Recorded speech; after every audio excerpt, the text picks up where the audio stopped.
In 2014, Sucker Punch Productions had just finished shipping First Light, the final expansion to Infamous Second Son, and were looking for their next big project. They wanted to move on from the Infamous franchise and were looking for some inspiration for a new IP with a heavy emphasis on melee combat. The team was inspired by samurai cinema and wanted to make a game based on feudal Japan. And so they collaborated with Japan Studio and made a couple visits to Tsushima Island to experience the culture and ensure that the game they planned to make was as historically authentic as possible.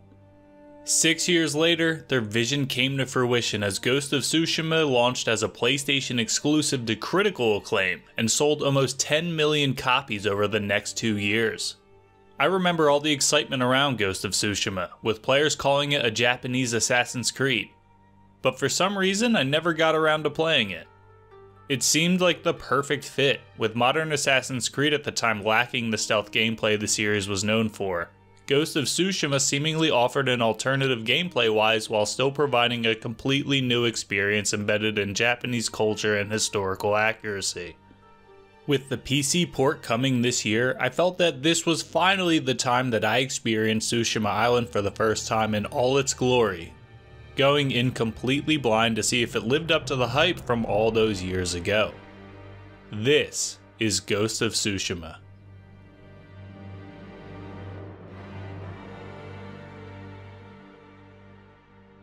Ghost of Tsushima is based on the 13th century Mongol invasion of the Japanese island of Tsushima. You start by taking the reins of a samurai warrior, Jin Sakai, working with his uncle Lord Shimura as you attempt to stop the invaders. However, the battle doesn't go as planned, with most samurai falling in battle, your uncle captured by the Mongols, and Jin being wounded and left for dead. Jin is found and nursed back to health by a woman named Yuna before deciding to march right back to the castle and challenge Khotun Khan to a battle in an attempt to rescue his uncle. Unfortunately, the Mongol leader was too much for Jin to handle and threw him right off the bridge. From here, Jin recruits allies in hopes to save his uncle and rid his home of the Mongol invaders. Among those allies is the woman who saved him, Yuna. As a thief, Yuna is highly skilled at sneaking around without being seen and striking her enemies from the shadows, a skill that she urges Jin to utilize. This is a direct contradiction to everything Jin has ever known, his samurai code, an internal conflict we deal with throughout our battle over the island. Do we stick to our code of honor and likely march to our slaughter? Or do we go against it, utilizing guerrilla warfare to give ourselves a chance to actually win this war? Jin slowly becomes more and more accepting of sneaking up behind his enemies and killing them without honor, as he starts gaining notoriety as the Ghost. This is much to the displeasure of Lord Shimura, who would rather die an honorable death as a samurai than to defeat the Mongols without his honor. This causes a rift between Jin and Lord Shimura as we continue pushing back the invaders and eventually freeing our uncle. You can see how this hurts Jin, who was raised by his uncle after the death of his father.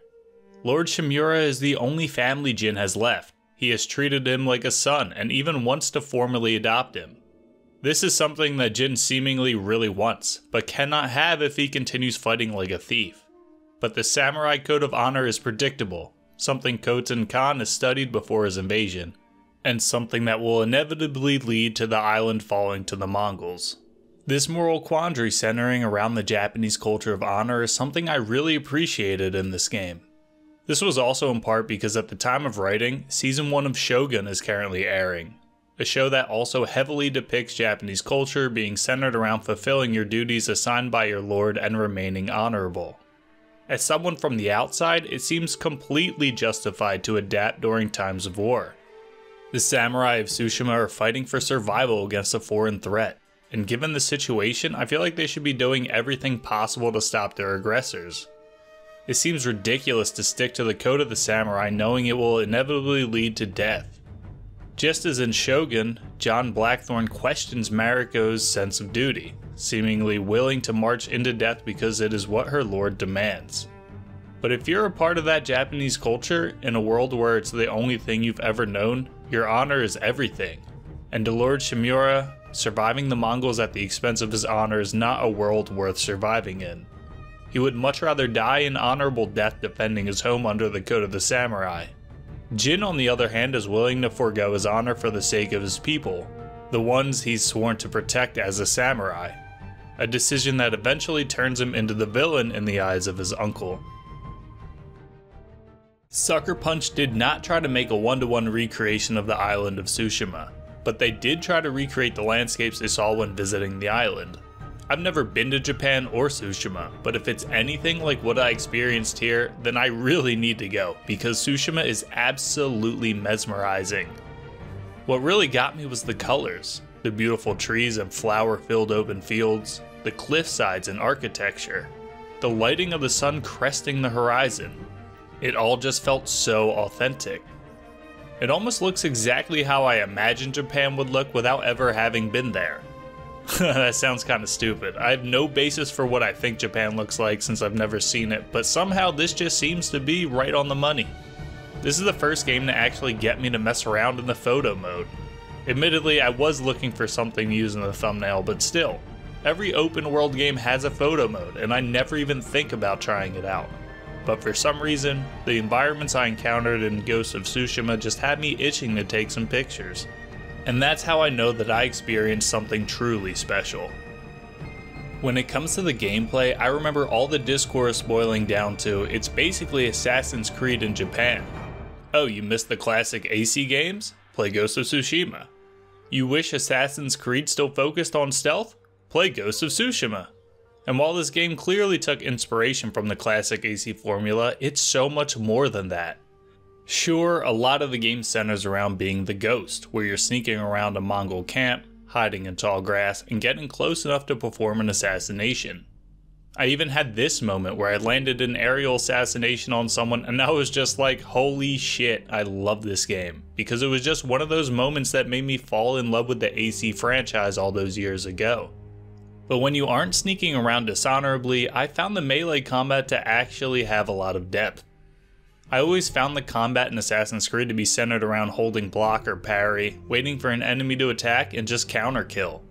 In Ghost of Tsushima, there were a lot of other factors to take into account. This is mostly centered around the sword stance you're using, which can be changed on the fly to utilize the best stance for the enemy you're facing. You have the default stone stance for swordsmen, and then you unlock others as you progress through the game killing Mongol leaders. These include water stance to use against shieldmen, wind stance against spearmen, and moon stance for brutes. This is simple at first, but as you get deeper into the game, you'll have bigger battles with all different enemy types, meaning you need to constantly be switching between stances to be effective on the battlefield.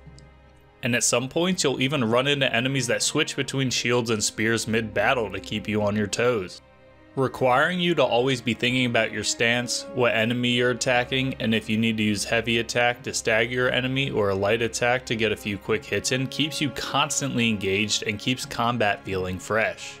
It's not always perfect though, the camera can be frustrating at times.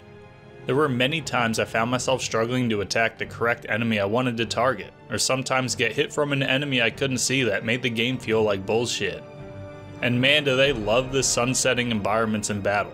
I felt like I needed sunglasses in some situations. I'm trying to battle and I just feel distracted by the sun. Although this aesthetic feels very Japan to me, it can make combat frustrating. And you want to talk frustrating? Let's talk about the many boss battles you encounter throughout your playthrough. These were some of my most frustrating moments in the game, but also the most rewarding. And this is where Ghost of Tsushima completely sets itself apart from Assassin's Creed.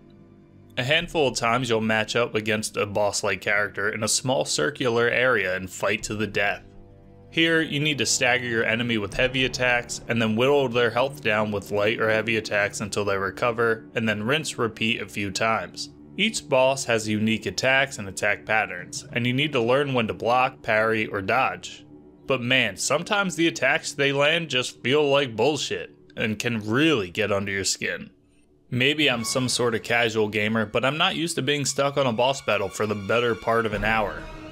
It made me feel like I transitioned from Assassin's Creed into a Souls-like. And that's coming from someone who's never played a Souls-like. I'm not making that comparison to say these battles are as hard as Dark Souls or anything, but it reminds me of that franchise in that you're slowly learning the attack patterns of your enemies and getting closer and closer to victory through trials and tribulations. And then that one time things are going perfect for the first half of the fight, but they land one unsuspecting hit on you and you just instantly lose and want to turn the game off. But then that one time, you finally slay your adversary and get a taste of that sweet, sweet victory, and man, I wouldn't have it any other way. Ghost of Tsushima is the perfect example of when talent, passion, and a respect for the source material come together in one final product. If you watch the director's commentary that comes with the director's cut edition, you can just feel the passion the devs had when making this game. As you traverse Tsushima Island, you can feel the attention to detail that went into making the world feel like feudal Japan. The beautiful landscapes calling you over the hills, seemingly so peaceful even at a time of war. This game took a unique setting and time period, systems from a couple different games, and mashed it all together.